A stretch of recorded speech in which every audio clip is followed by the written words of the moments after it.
နံပါတ်2အသက်ရှူသွင်းနေစဉ်အမြဲတမ်းကြည့်ရမယ့်နေရာကိုစိတ်နဲ့ကြည့်ပါဆိုတဲ့အပိုင်းမှာတကယ်မြင်တာကိုမြင်သိစိတ်လို့သတ်မှတ်တယ်တကယ်ကြားတာကိုကြားသိစိတ်အနေနဲ့သတ်မှတ်တယ်တကယ်အနံ့ရတာတကယ်ရတာကိုလည်းအနံ့သိစိတ်ရတာသိစိတ်အနေနဲ့သတ်မှတ်တယ်ခန္ဓာကိုယ်ရဲ့အတွင်းပြင်ထိတာမှန်သမျှကိုသိတာနဲ့ဒီနာမှုကျင်မှုတွေဆိုတာလေဒီအတွင်းပြင်ရဲ့ထိခိုက်မှုတွေကြောင့်ထိမှုတွေကြောင့်ဒါသိမှုထင်ရှားတာပဲပေါ့နော်အဲ့ဒီနှစ်ခုလုံးနာနာကျင်နာရဲ့ခန္ဓာကိုယ်အတွင်းပြင်ကြောင့်ထိတာကိုသိရတဲ့သဘောမှန်သမျှကိုထိသိစိတ်အနေနဲ့သတ်မှတ်ထားတယ်နောက်တကယ်မမြင်မဲနဲ့ပုံရိပ်အောင်နေတဲ့မြင်တာပုံရိပ်အောင်တွေကိုပြန်ပြီးတော့ပြန်မြင်အောင်တဲ့သဘောရဲ့တကယ်မကြားဘဲနဲ့အတန်တွေကိုပြန်ကြားသလိုဖြစ်တာရဲ့နောက်တစ်ခုဆင်ခြင်ကြည့်တဲ့သဘောတရားပေါ့နော်တစ်ခုခုကိုတနေရာကိုဆင်ခြင်တဲ့စိတ်ဆိုတာရှိတယ်ဥပမာကြားဖို့အတွက်ကိုနားဘက်ကိုအာရုံစိုက်လိုက်တာမျိုးထိတာကိုသိဖို့အတွက်ကိုခန္ဓာကိုယ်ဘက်ကိုအာရုံစိုက်လိုက်တာမျိုးအဲ့ဒီသဘောမျိုးကိုကြည့်တဲ့စိတ်အနေနဲ့သတ်မှတ်တယ်ပေါ့အဲ့ကြည့်တဲ့စိတ်တွေဆိုအဲ့ကြည့်တဲ့စိတ်ကိုကြံတွေးသိစိတ်အနေနဲ့သတ်မှတ်တယ်နောက်တစ်ခုကကြတော့စိတ်နဲ့ရွတ်ဆိုသမျှစကားလုံးတိုင်းကိုပေါ့နော်အဲ့ဒါကိုလည်းကြံတွေးသိစိတ်အနေနဲ့သတ်မှတ်ပါတယ်ဒီလိုသတ်မှတ်ထားတဲ့နေရာမှာဒီမှာအမြဲတမ်းကြည့်ရမယ့်နေရာကိုစိတ်နဲ့ကြည့်ရမယ်အဲ့လိုကြည့်တဲ့အခါမှာကိုအစဉ်တန်းတစ်ခုလုံးကိုကြည့်เสียမလို့ပေါ့နော်ကိုကဘာစိတ်လဲဆိုတာအထင်ရှားဆုံးဘာစိတ်လဲဆိုတာကိုကြည့်အောင်ပဲကြည့်တာကိုသိပြီဆိုလို့ရှိရင်ဒီကိစ္စကပြီးသွားပြီသူကအစဉ်တန်းယူကြည့်เสียမလို့ဥပမာသချင်းတန်ကိုပေါ့နော်သချင်းတန်ကိုဒရက်ဆက်ဖွင့်ထားမယ်ဆိုလို့ရှိရင်ကိုကဒီနှာသီးဒီနှာခေါင်းအရင်ပိုင်းကိုသွားပြီးတော့သွားကြည့်လိုက်တဲ့အချိန်မှာအပြင်အတန်အရန်ကျေလောင်တဲ့အတွက်ကြောင့်မလို့ဒီထိမှုလေးကမထင်ရှားပဲနဲ့ကိုသွားကြည့်တဲ့ခဏမှာအဲ့ဒီအတန်ကလာပြီးတော့ထင်ရှားသွားတယ်ဆိုလို့ရှိရင်ထင်ရှားသွားတဲ့တနေရာကိုပဲကြည့်မှာတချင်းကတော့အများတန်းမြည်နေမှာပဲဒါပေမဲ့ကိုသွားကြည့်တဲ့အချိန်ကိုကြားတဲ့အာကိုပဲ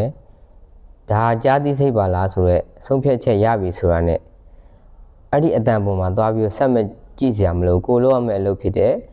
အသက်ရှူထုတ်ပြီးအနားယူတာကိုလုပ်ရမှာပေါ့နော်အဲ့ဒီနေရာမှာသတိထားရမယ်ဒီတိုင်းသာအဲ့ဒီအတန်ကိုဆက်ကြည့်နေမယ်ဆိုလို့ရှိရင်ကိုယ့်ရဲ့ကမ္မထန်အစဉ်တန်းပြတ်သွားမှာနော်အသက်ရှူထုတ်ပြီးနေအစဉ်တိုင်းပေါ့အသုံးပြီးရင်၄ပေါ့အဲ့ဒီတိုင်းကိုအစဉ်တိုင်းဆက်သွားရမယ်အစဉ်တိုင်းဆက်မသွားဘဲနဲ့အဲ့ဒီအတန်နောက်မှာဆက်လိုက်သွားမယ်ဆက်ပြီးနားထောင်သွားမယ်ဆိုလို့ရှိရင်တော့ဒါကမ္မထန်ရဲ့လမ်းကြောင်းနဲ့လွဲချော်သွားပြီလို့ပြောရလိမ့်မယ်မြင်တာလဲအဲ့တိုင်းပဲပေါ့နော်ဒီကမ္မထန်ရဲ့သဘောတရားကဦးဇင်း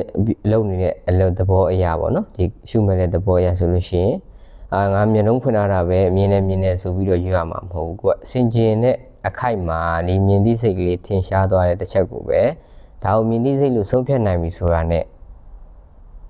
အားဆိုရပြီအသက်ရှူတဲ့အချိန်တွင်းမှာပဲပေါ့နော်ဥပမာရှူနေသေးပဲရှူနေတဲ့အချိန်တော့သွားကြည့်ရဲ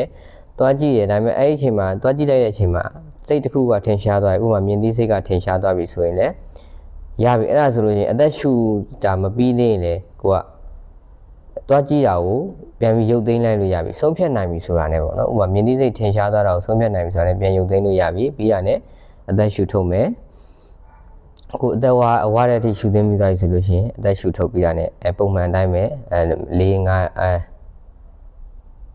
4 ရပြီးရင်5 6ကခဏနားမှာဆိုတော့ခွန်8ကိုအဲ့လိုမျိုးပေါ့နော်ဒရဇက်တဲ့သူအစဉ်တိုင်းကိုလှုပ်သွားလိမ့်မယ်မလှုပ်ဖဲနဲ့အဲ့ဒီအာယုံပေါ်မှာဒီတိုင်းပဲရက်ကြည့်နေမယ်ဆိုလို့ရှိရင်တော့ဒါကမ္မထန်ကမမှန်တော့ဘူးလို့ပြောမှာပေါ့နော်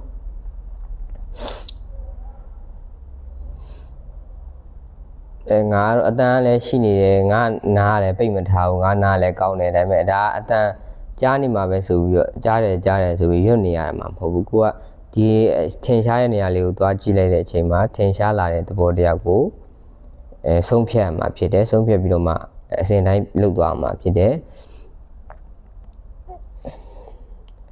ဒါမဲ့ဒါဒီမြင်သိစိတ်ကြားသိစိတ်တွေကိုပြောနေလို့ပေါ့နော်ဒါမဲ့အမြဲတမ်းထင်တရားထိုင်တဲ့အချိန်မှာအမြဲတမ်းထင်ရှားမှာတော့တမာတိမရသေးလို့ရှိရင်ဒီနှာခေါင်းအတွင်းအရင်ပိုင်းနေရာထိရလေးကထင်ရှားတယ်စထိုင်တဲ့သူကတော့